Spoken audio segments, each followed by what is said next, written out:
स्वागत है।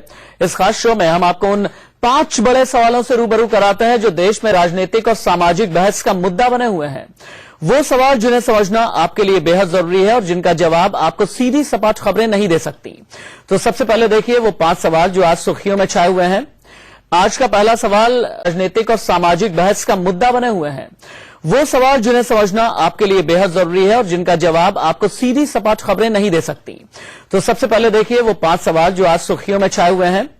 आज का पहला सवाल गोवा की सनातन संस्था को लेकर के है। अपने परिवार को छोड़कर सनातन संस्था में क्यों पड़ी हैं 2 बहनें। आज का दूसरा सवाल पीओके यानी पाकिस्तान के कब्जे वाले कश्मीर में पाकिस्तान मुर्दाबाद के नारे आखिरकार क्यों लगे। तीसरा सवाल चंडीगढ़ में साइलेंट जोन में स्वास्थ्य मंत्री के सामने क्यों बजे ढोल नगाड़े। आज का चौथा सवाल दिल्ली में डेंगू से मौत का सिलसिला थम क्यों नहीं रहा। पिछले 24 घंटे में 5 लोगों की मौत हो गई है। और 5वां और आखिरी सवाल बहुत बड़ा है। दिल्ली की फिक्र छोड़कर केजरीवाल राजनीति क्यों कर रहे हैं।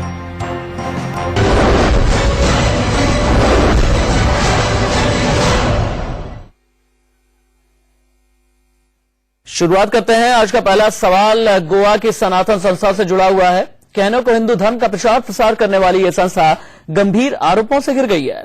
यूपी के भदोही के एक परिवार का आरोप है कि सनातन संस्था के लोगों ने सम्मोहन के बल पर इनकी 2 बेटियों को इनसे दूर कर दिया। परिवार को छोड़ सनातन संस्था में क्यों पड़ी हैं 2 बहनें। क्या सनातन संस्था में लोगों को सम्मोहन से काबू किया जाता है। सनातन संस्था को बैन करने की मांग क्यों हो रही है। ये है प्रीति और ये प्रिया। दोनों सगी बहनें हैं और यूपी के भदोही की रहने वाली हैं। लेकिन पिछले करीब 3 साल से दोनों बहनें अपने परिवार से दूर गोवा में सनातन संस्था में डेरा जमाए बैठी। 2012 में शादी के 7 महीने बाद ही प्रीति अपनी छोटी बहन प्रिया के साथ अचानक गायब हो गई। परिवार को बाद में पता चला कि दोनों बहनें नकदी और जेवर के साथ गोवा की सनातन संस्था चली गई हैं। तब से दोनों बहनें घर नहीं लौटी। एक दिन हम लोग घर पे थे नहीं और यहाँ से सब ढेर सारा जो है गहना 4-5 लाख रुपए के गहना और कुछ कैश 125 हम लोग की 1,20,000 रुपए के लगभग कैश और बचपन से लेकर अब तक का सारा फोटो मार्कशीट हाई स्कूल का पैन कार्ड वोटर ID सब कुछ उन्होंने यहाँ से लेके जा चुके थे। परिवार वालों ने गोवा जाकर प्रिया और प्रीति को घर लाने की कोशिश की, लेकिन उनका आरोप है कि सनातन संस्था के लोगों ने दोनों को सम्मोहन के जरिए इस कदर वश में कर लिया है कि दोनों अपने परिवार को ही दुश्मन मानने लगी हैं। जब वहाँ पे गए फिर राशन मिलने के लिए फिर उन लोगों ने हमको वहाँ से भगाया। हमारा बैग उठा के फेंक दिया। पुलिस बुला ली भगाने के लिए, मिलने नहीं दिया गया। हिंदू धर्म के प्रचार प्रसार का दावा करने वाली सनातन संस्था पर इसी तरह के आरोप कई लोग लगा रहे हैं। ये व्यक्ति ने पर्सनल जो उनकी जलन है, जेलसी है, ऐसे एलिगेशन होते रहते हैं। हम उस पर उसकी कंप्लेंट बिल्कुल करेंगे और ये टाइप का जो पॉइजनस प्रोपेगेंडा हो रहा है उस पर हम कार्रवाई करेंगे, इतना मैं कहता हूँ। इसी साल फरवरी में हुई तर्कवादी गोविंद पानसारे की हत्या में भी सनातन संस्था का हाथ होने के सबूत मिले। इस मामले में गिरफ्तार किए गए समीर गायकवाड़ का सनातन संस्था से गहरा नाता रहा है। इन्हीं आरोपों के हवाले से संस्था को प्रतिबंधित करने की मांग भी जोर पकड़ रही है। मुंबई से अभिषेक शर्मा के साथ रमेश मौर्य, भदोही, इंडिया न्यूज। पाकिस्तान के कब्जे वाले कश्मीर में आजादी की मांग जोर पकड़ने लगी है। बेरोजगारी और पाकिस्तानी सेना के जुल्मों से तंग आकर कोटली समेत कई इलाकों के युवाओं ने सड़कों पर उतरकर प्रदर्शन किया और पाक अधिकृत कश्मीर को पाकिस्तान से आजाद करने की मांग की। पीओके में क्यों लगे पाकिस्तान मुर्दाबाद के नारे।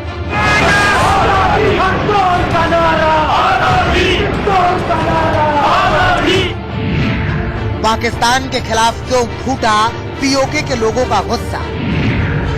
पाक के कब्जे वाले कश्मीर को आजाद करने की मांग क्यों।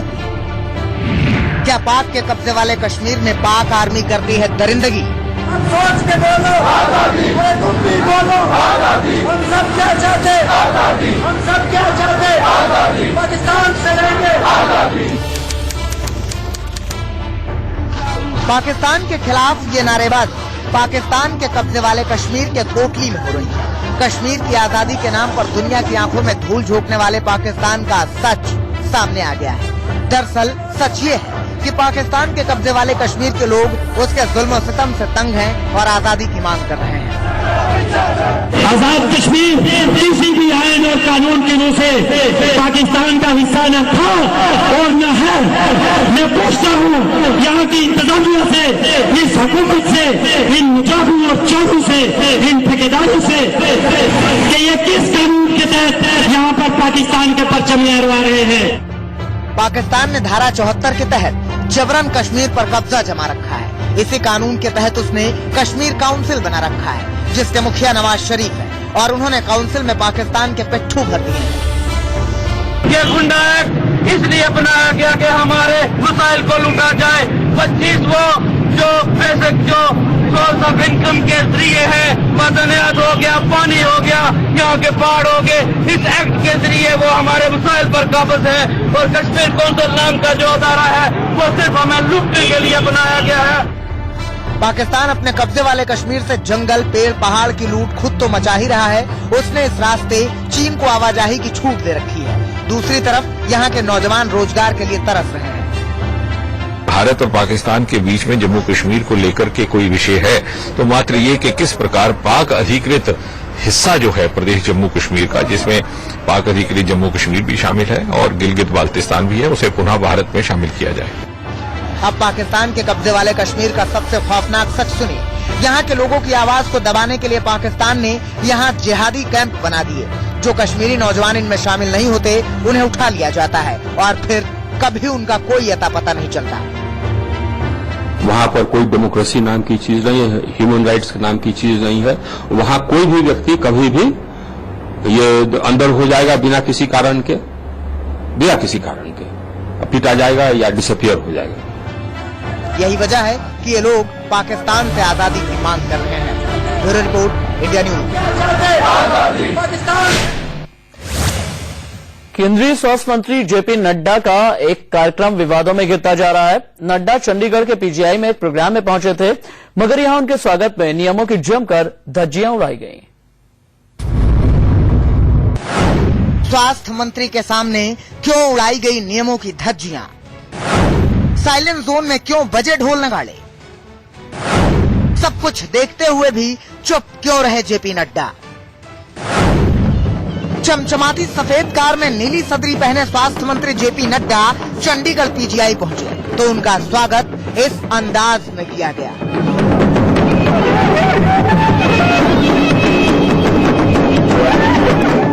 फूलों से लदे नड्डा के आगे आगे ढोल, नगाड़े, ताशे, तुरही बजाई जा रही थी।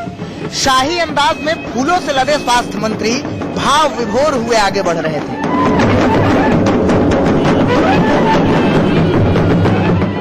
नड्डा पीजीआई के अंदर पहुंचे, यहाँ भी जोरदार ढंग से ढोल पीटकर उनका स्वागत किया गया, मानो अस्पताल में किसी की बारात आई हो। दीप प्रज्वलित कर नड्डा ने हिमाचल महासभा के 15वें वार्षिक सम्मेलन का उद्घाटन किया। तब तक नगाड़ों के शोर से पीजीआई गूंजता रहा। आपको बता दें कि अस्पताल साइलेंट जोन में आते हैं। यहाँ ढोल नगाड़ा तो दूर, हॉर्न बजाने की भी इजाजत नहीं होती, क्योंकि शोर से मरीजों को परेशानी होती है। मगर स्वास्थ्य मंत्री के सामने मरीजों के स्वास्थ्य को दरकिनार करके ढोल नगाड़े बजते रहे और नड्डा खामोशी से सब कुछ देखते रहे। इस ढोल नगाड़े को रोकने के लिए न नड्डा ने किसी तरह की कोशिश की, न उनके चाहने वालों ने। सवाल ये है कि मरीजों की सेहत का ख्याल खुद स्वास्थ्य मंत्री ने क्यों नहीं रखा? क्या स्वास्थ्य मंत्री को यह मालूम नहीं था कि अस्पताल साइलेंट जोन में आते हैं? Bureau report, India news.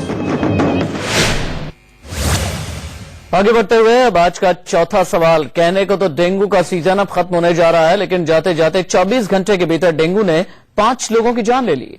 सवाल उठता है कि क्या केजरीवाल सरकार डेंगू से निपटने में पूरी तरह नाकाम साबित हुई? डेंगू से मौत का सिलसिला थम क्यों नहीं रहा? दिल्ली में डेंगू का डंक बढ़ता क्यों जा रहा है? डेंगू को रोक पाने में नाकाम क्यों है सरकार? ये तस्वीर पूर्वी दिल्ली के ज्वाला नगर की रहने वाली गजेंद्री देवी की है। गजेंद्री देवी की जिंदगी डेंगू ने खत्म कर दी।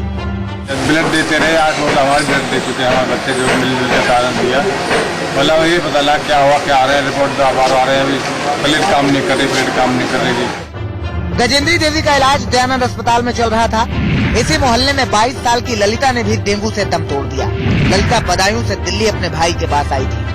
यहाँ लगे हेडक्वार्टर में बोतल वगैरह चढ़ाई थी।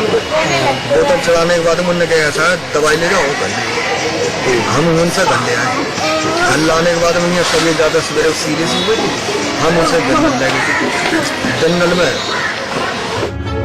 दिल्ली में डेंगू ने कोहराम मचा रखा है। आलम यह है कि पिछले 24 घंटे में 5 लोगों की मौत डेंगू से हो गई। सवाल यह है कि दिल्ली में डेंगू से हो रही मौत का सिलसिला थम क्यों नहीं रहा। दिल्ली में डेंगू से मरने वालों की संख्या अब 37 हो गई है।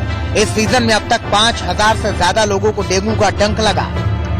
साफ है कि केंद्र सरकार, दिल्ली सरकार और एमसीडी डेंगू से निपटने में तीनों फेल हो गए हैं। Bureau report, India news.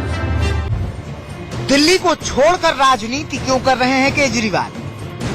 PM Modi के खिलाफ नया मोर्चा खड़ा करने की कोशिश में है क्या केजरीवाल? केजरीवाल ने गैर बीजेपी शासित राज्यों की बैठक क्यों बुलाई? अब इसे राजनीति न कहें तो और क्या कहें। दिल्ली का काम काज छोड़कर मुख्यमंत्री केजरीवाल मोदी विरोधियों के अगुआ बनने में मस्त हैं। आज गैर बीजेपी शासित राज्यों की एक बैठक बुलाकर केजरीवाल ने केंद्र सरकार की जमकर लानत मलानत की। हम कोई ऑर्डर पास करते हैं, उधर से केंद्र सरकार से ऑर्डर आ जाता है, दिल्ली सरकार के ऑर्डर को मत मानना। मतलब वो सारे ऑफिसर्स को चिट्ठी लिखते हैं केंद्र सरकार वाले, और लेफ्टिनेंट गवर्नर दिल्ली सरकार के सारे ऑफिसर्स को, सेक्रेटरीज को, हेड ऑफ द डिपार्टमेंट को चिट्ठी लिखते हैं कि जो मुख्यमंत्री ने आदेश दिया उसको मत मानना, और जो ऑफिसर मुख्यमंत्री के आदेश को मानेगा उसके खिलाफ डिसिप्लिनरी एक्शन लिया जाएगा। जो ऑफिसर मुख्यमंत्री के आदेश को मानेगा उसकी तनख्वाह रोक दी जाएगी। कभी सुना था ऐसा? ये सब जग जाहिर है कि सीबीआई को इस्तेमाल करके किस तरह से राज्यों की आर्म ट्विस्टिंग की जाती है। अब प्लानिंग कमीशन तो बचा नहीं है, तो जो प्लानिंग कमीशन को पैसा बांटना होता था उस पैसे का क्या होगा? इसका कोई माई बाप नहीं है। इस टाइम प्लानिंग कमीशन को खत्म कर दिया गया और पैसा अभी राज्यों को पहुंच नहीं रहा, तो राज्य की सरकारें यही बात कर रही है कि इसका कैसे करें। देश आगे बिल्कुल नहीं बढ़ सकता अगर केंद्र कमजोर होगा। तो हमें केंद्र को मजबूत करना है, लेकिन केंद्र राज्यों को कमजोर करके कभी मजबूत नहीं हो सकता। कोऑपरेटिव फेडरलिज्म के नाम पर हुई इस बैठक में केजरीवाल ने बुलावा तो भेजा था 6 राज्यों को, लेकिन पहुंचे सिर्फ पश्चिम बंगाल की सीएम ममता बनर्जी। उन्होंने भी पीएम मोदी के खिलाफ अपनी भड़ास निकाली। त्रिपुरा के सीएम माणिक सरकार ने केजरीवाल से अलग से मुलाकात की, जबकि बिहार, मिजोरम और पुडुचेरी के सीएम ने बैठक को अपने समर्थन की चिट्ठी भेजी। उत्तर प्रदेश के सीएम अखिलेश यादव ने बैठक से दूरी बनाए रखी। केजरीवाल के सियासी हसरतें अपनी जगह हैं, लेकिन जब दिल्ली में डेंगू के डंक से दर्जनों मौत हो चुकी हो और बीमारी महामारी की शक्ल ले रही हो, ऐसे माहौल में मुख्यमंत्री का सियासी दांवपेच खेलना कितना जायज है। दिल्ली से अजीत श्रीवास्तव के साथ ब्यूरो रिपोर्ट, इंडिया न्यूज।